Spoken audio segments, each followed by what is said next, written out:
Good afternoon. And today we have a very special guest. We have the couple, Olga and Eugene. Olga used to be my dental assistant, and Eugene is love of her life, and she actually saved his life. Good afternoon. Hello. Hi. And to our audience, thank you very much for listening. And if you have trouble sleeping or sleep next to snoring partner, this interview is gonna be for you. And because you, in one point, might face the same situation like Olga faced at certain 6 years ago with Eugene. And if you're a medical professional, this program is going to be for you because sleep apnea consequences, or I think it's sleep apnea consequences, can be life-threatening. And at a certain moment, maybe you need to know how to save somebody's life with the CPR, or you need to train your staff how to save a life of their loved one. So I'm gonna be the one. Usually I interview my guests and ask them the questions, but this way I was actually the witness of this whole story, and I find this story very much extraordinary. So Olga, just like me, she came from St. Petersburg, Russia, and Olga and Eugene were in the same class. I don't know, from the first grade, right? Yes. And they live in the same building. And they were friends all the time. So Olga and Eugene were in the same class, but upon graduation, Eugene moved to United States, and Olga have her life was going on, and they stay in touch. But at certain moment, they decide to reunite, and Olga moved to Eugene to his New Jersey home, and they start life together, and eventually they got married. And Olga was looking for her path in the United States, and one day Eugene brought her to my office for the dental appointment, and I'm very detailed because that's important part of that story. So Olga became my dental assistant, and just like I do for my staff, we have a CPR training every 2 years.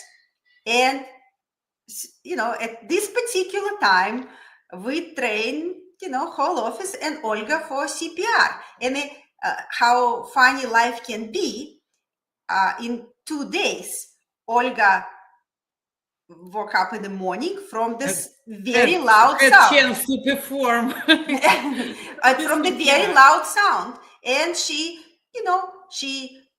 walked to the kitchen and she saw Eugene laying on the floor. And Olga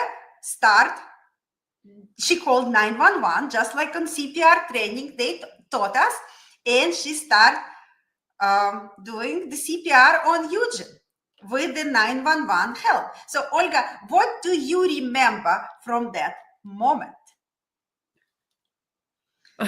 Almost nothing, time. No, I remember I called 911. They asked me if I know what CPR is. I told yes, I know, and they command me to start immediately. While we were trying to do CPR, police arrived, and they took over all actions. But so basically, that's it. And the rest of the time, I was just waiting for something, No, so it probably was like maybe 10 or 15 minutes, but those 10, 15 minutes actually saved Eugene's life. So, yes. Eugene, I have a question for you. This, CPR or cardiac arrest happened from ventricular fibrillation. Did you have any symptoms before that happened? Do you remember anything from that episode? I do not. I woke up in the morning and, I guess went to make coffee, and the next thing I know, I woke up in the hospital. So, no, I do not remember anything. He doesn't remember anything from 24 hours before accident. Yeah, and you didn't have any symptoms. What would give you like precautions? I might have, but I do not remember having them. So I don't know. The doctor did ask me, like, did you feel anything prior? I just don't remember. He didn't complain, no. So the alarming fact, what with ventricular fibrillation, only 7% of people survive. And I always mention this story, but in a way changed my life. I had a friend, his name is Alex Gellerman, and we were friends for 25 years, and he was very famous for great sense of humor and very loud snoring. And just like, you know, a lot of similarity in that story, he fall asleep on Saturday, and when his wife woke up, he was in bed, but cold. And yeah, that's a, you know, he had a cardiac arrest. We don't know the, you know, exactly, you know, what type of fibrillation, what exactly happened, but his heart stopped. And the, you know, your ability to do the CPR and help Eugene, you know, that's the very lucky opportunity, and it's a wonderful thing. And I, you know, I always ask people to take these classes seriously, because it can be significant. It makes, you know, life and death difference. Yeah, But I can tell that Dr. Sokolina, he also owe his life to you as well. no, in a very little way, but he owe life to you and and your daughter, who was 11 months in that time. You know, that lucky opportunity she has. You know, But even though it wasn't me who broke his ribs, but still I knew like steps what to do. No, that's wonderful. And I want, you know, I always connect these events to sleep apnea events, and I know we don't have the same opinion even in this company, but Olga and Eugene, you know, Eugene is also my dental patient. Do you remember what I mentioned many times? What Eugene grinded teeth and Olga complained on snoring, and Eugene has a lot of allergies, difficulties breathing with the nose. You know, that being said, I really encourage you to do the sleep study. Yes. And eventually we did it. And eventually you did it. This episode really reinforced my words. But after, you know, I want our audience to know a little bit more after, you know, cardiac arrest or ventricular fibrillation. What happened afterwards? What medical care happened after this episode? Well, we installed the device, we installed the defibrillator in my chest, which monitors the heart activity and making sure if this happens again, this device will protect me from going through this again. And so what doctor saw is that not only I have a VFibs, I also have a AFibs. And the AFib, when your upper chamber is just going out of sync. And then that, and I've been complaining about that prior to the incident. And every time doctors were like, we don't know, maybe you were stressed, who knows? Because those incidents were kind of seldom, so nobody could pinpoint the problem. But when we installed the device, we saw it exactly, but I also have AFibs. And AFibs I usually wake up with them. Well, almost always I wake up with them. That means one of the problems of AFib is the result is a sleep apnea. And then I really start monitoring myself with the appliance, with the Apple Watch, what's going on. Because the AFibs are really kind of nasty feeling you're having. Your heart is just going do. And that's when we start doing the sleep study. And I guess, doctor, you can fill in the blanks here. No, the point. My point is the following, and it's going to be a little bit unique view. A lot of patients who come to my practice, they have no clue about AFib, but I have this unique view on a AFib from sleep studies.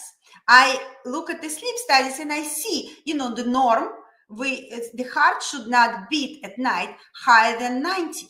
But a lot of people, including my father, who had undiagnosed sleep apnea for many years with the care of a lot of doctors, they did not see what he had a lot of AFib. His heart rate was 200.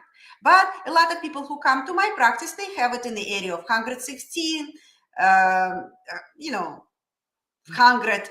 But I always bring it up and they say, oh, the doctor said that's okay. So the point is, maybe it requires a little bit more attention, that AFib, and people who don't know that atrium is the top portion of the heart, and ventriculum, what actually stop Eugene heart, it's the bottom part of the heart. So it's the same electrical stimulation from a different branch of nerves, which can be connected. Oh no, definitely. Yeah. And now I want to ask you about your life after that cardiac arrest with oral appliance. So, I talk about oral appliance for, grinding of the teeth and, signs what I see for sleep apnea. So now you have oral appliance. How is it? It's better. I sleep better. I wake up more refreshed. My AFibs are pretty much non-existent. Again, comes with the different, care. It's a sleep appliances. Watch what you eat. Don't eat before you go to bed. Exercise, lose weight. It's a combination of things. But no, the sleep appliance, which is right here, I can't say it's a harm. It's definitely I see a benefit in it. So that's great, and I hope people who listen to this interview, not only they're gonna pay attention to dentists or doctors' recommendation. That's number one. Number two, what they will have a knowledge of CPR, and any person should know how to do the CPR just in case. And they pay attention to the signs what body give from time to time and not to dismiss it. Yeah, true. And tell me, Olga, how is your life when Genia use oral appliance? Because it's not only for the person who snore, but the person who sleep next to that. No, I'm happy with that appliance. He doesn't snore anymore. So your nights got better? Absolutely. What do you want to add, Olga? I'm sorry, I interrupt you. What do you want to add to that story? Because you are the one who saved Genia's life. No, I still keep wondering, would it happen with him if we will have sleep apnea treated or not? So who knows? But obviously it should have been addressed earlier than later. So we are lucky. He is lucky that he is alive.